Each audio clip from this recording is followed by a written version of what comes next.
हम यही डिमांड करते हैं कि हमें अच्छी चीज़ मिले और कभी समाप्त ना हो। अब बेटा बेटी हुए, हम कितने खुश हैं,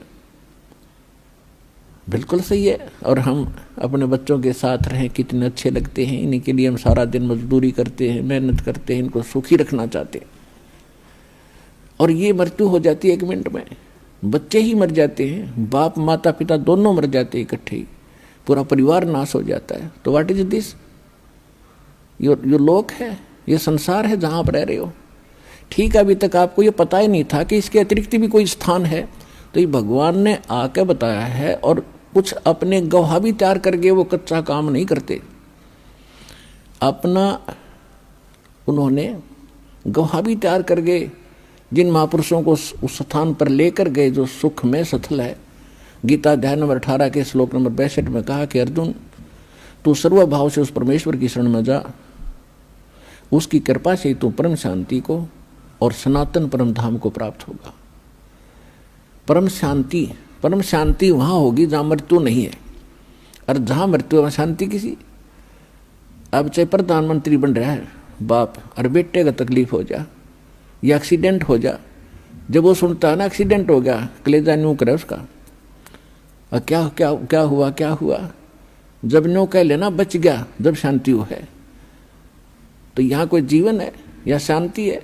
हम सोचें राजा सुखी, पूरी पृथ्वी का राजा भी महादुखी है इस लोक के अंदर।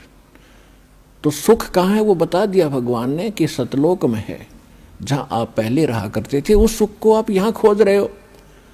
जो बूरा की मंडी में सुख था वो नमक की मंडी में नहीं हो सकता। उस कीटी को, उस कीट को, उस कीड़े को जो खांड की बोरी से उठकर और किसी ने उठाकर नमक की बोरी मंडी में डाल दिया, तो वह सारा एक वही है, लेकिन कलर एक जैसा है। तो ये काल जो है ये भगवान जरूर कहलावा है, लेकिन ये भगवान नहीं है, ये सुखदाई नहीं है।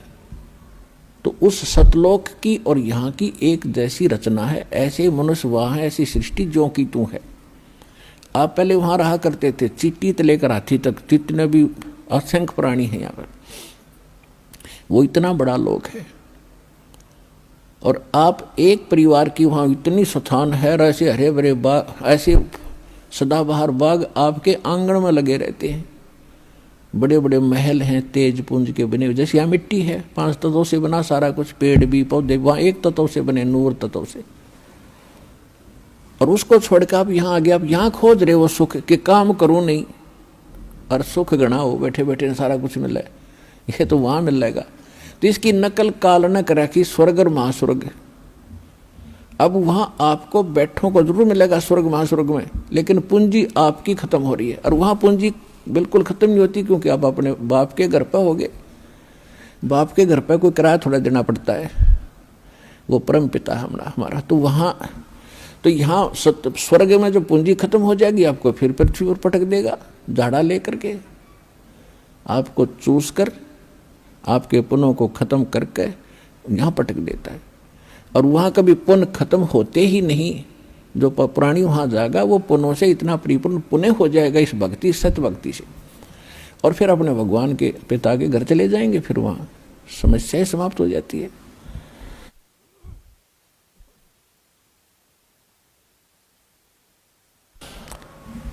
तो उसके बाद फिर तो ये कहने का भाव ये है कि इस लोक की तुम इच्छा कम करो, यहाँ की सुविधाओं से भी मुंह मोड़ो थोड़ा सा। जितना ज्ञान आपको होता जाएगा उतना ही आप यहाँ से उल्टे हटोगे, तभी उस परमात्मा के निकट पहुँचोगे। यदि आप यहीं की कार कोठियों की डिमांड करते रहे भगवान के आगे, तो आपका मूल काम फिर रह जाएगा। परमात्मा आपको वो वस्तुएं अवश्य देगा जो कलयुग में जरूरी है।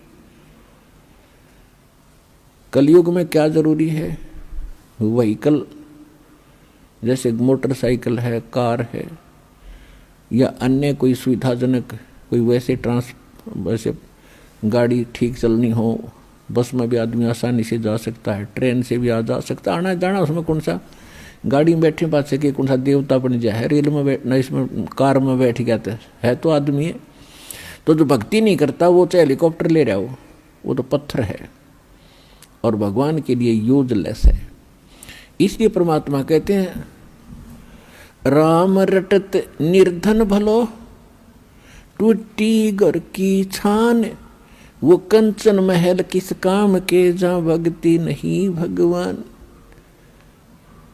कि परमात्मा को बच्चा प्यारा है, चाहे निर्धन हो, और इतना निर्धन हो कि घर की छत भी टूटी हो और मेरी परमात्मा की भक्ति करता हो, और उस कंचन महल को क्या करे जिसका, वो किस काम के, सोने के महल जहाँ परमात्मा की भक्ति नहीं। तो भक्ति कितनी जरूरी है, कितनी आवश्यक है और कितनी महत्वपूर्ण है, इसकी कितनी कीमत है, ये आपको सत्संग से पता चलता है। तो आपको नहीं पता तो किसी की माननी अवश्य चाहिए जो बता रहा है। और एक तो बताया करें अपना अनुभव, वो तो संत अलग हैं, दास बताता है भगवान की बताई हुई। तो भगवान के बताए हुए में कोई त्रुटि नहीं हो रह सकती, ये तो आप बिल्कुल सत्य मान लो। ये तो माननी भी चाहिए कि भगवान जो कहता है वह फाइनल है। इंसान के कहे में त्रुटि हो सकती है, भगवान के कहे में नहीं हो सकती। तो दास अपना नहीं बताता अनुभव, भगवान का बताया ही बताता है। और जो उन्होंने ज्ञान दिया वो आपको सुनाता हूँ। और जिन महापुरुषों को भगवान सत्य वहाँ लेकर गए फिर वापस छोड़ा, उन्होंने जो ज्ञान दिया वो आपके रूबरू करता हूँ कि उन्होंने भी ऐसा ही कहा है और परमात्मा ने स्वयं आकर भी यही बताया है। तो फिर ये तो निरसंशय हो जाना चाहिए आपको कि दास जो कह रहा है वो फाइनल है, वो सत्य है। तो सत्य को ग्रहण करने की आदत बनाओ। बच्चे खिलौनों को सत्य मानते हैं क्योंकि उनकी बुद्धि इतना काम नहीं करती। छोटे छोटे घोड़े होते हैं खिलौने से, कार होती हैं, उनको हाथ से ऐसे घसीटते हैं, और कहते हैं हट जाओ कार आ गई है, हट जाओ कार आ गई है, और पीछे पीछे दौड़ रहे हैं उसके। तो ये खिलौने हैं इस पृथ्वी लोक के जो आप डिमांड करते हो, वो तो खिलौनों से खेल रहे हो। और इस ज्ञान से फिर आप खिलौनों से खेलना अपने आप छोड़ दोगे। जैसे छोटे बच्चे होते हैं खिलौनों से खेलते छोटी छोटी कारों के साथ, और जब वो बड़े हो जाते हैं, उनका विवाह हो जाता है और उनको ओरिजिनल कार बैठने को मिलती है, तो फिर क्या वो उन खिलौनों वाली कार से खेल सकते हैं? बड़े व्यक्ति आप उन खिलौने वाली कार को खेल सकते हो? उससे नहीं खेलोगे। इसी प्रकार जब आपके विचार इस ज्ञान से मैच्योर हो जाएंगे, यहाँ से उठेंगे ऊपर को, तो जब आपको ऊपर के सुख का ज्ञान होगा, फिर आपकी इन यहाँ के खिलौनों में रुचि नहीं रहेगी। तो उस दिन आपकी भक्ति प्रारंभ होगी और एक दिन ये ज्ञान आपको होगा। भगवान ने आपको शरण में लिया है तो आपकी ऐसी स्थिति बनावेगा। पहले तो आपको जिन वस्तुओं की आवश्यकता वो जरूर देगा। अब आप यहाँ आते हो तो कोई तो रोग से दुखी है, कोई कर्जे से दुखी है, कोई अन्य कोई पुत्री के साथ कोई गलत घटना घट रही है, भाई कोई किसी केस से पीड़ित है, कोई किसी कारण से। और जो भी ज्ञान और भक्ति दी जाती है आपकी वहीं नष्ट हो जाती है, क्योंकि आप भक्ति करते हो, फिर 36 आपके ऊपर आपदाएं हैं, उनसे पर अर्जी लगाते हुए भगवान नहीं हो जाता, वो आपकी साथ साथ खत्म होती है। तो परमात्मा आपको कैसे ठीक करेगा? एक बार किसी के ओठ का चोट लगी, ओठ के, और किसी ने दवाई बता दी कि इसके होठ का हलवा बना के बांध दो। अब थोड़ा सा हलवा बनाया 10-20 ग्राम देसी घी का, उसके ओठ पर रख दिया। ओठ पर रखते हो भीतर कर गया, भूखा था, उसने फेर दिया, वो फेर खा गया। एक समझदार से ने बताया कि अच्छा बना दो, और पहले इसने भीतर से भरो, जब ओठ पर टटेगा अंदर से फुल करो इसको, जब टेकने देगा ये ओठ पे। तो पहले ये परमात्मा पहले आपको अंदर से भरेंगे, और जब इस औषधि ने ओठ पे टेकने दोगे आप, जब आप ऊपर न चालन की सोचोगे,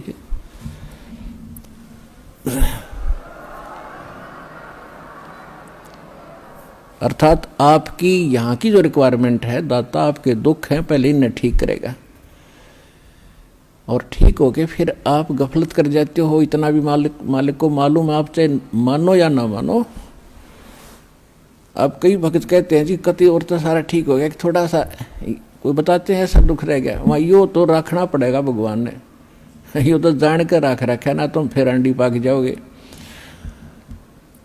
तो परमात्मा कहते हैं कि सुख के माथे पत्थर पड़ो, जिसते नाम हृदय ते जावे, और बलिहारी उस दुख के जो पल पल नाम उठावे।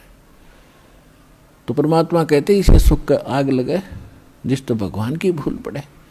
और बुद्धिमान व्यक्ति, समझदार व्यक्ति भक्त ने ये मांगना चाहिए, परमात्मा ऐसा दुख दिए रखना आपकी याद बनी रही, ऐसा सुख ना देना जिससे आपसे दूर हो जाए, भाड़ में जाए ऐसा दुख सुख।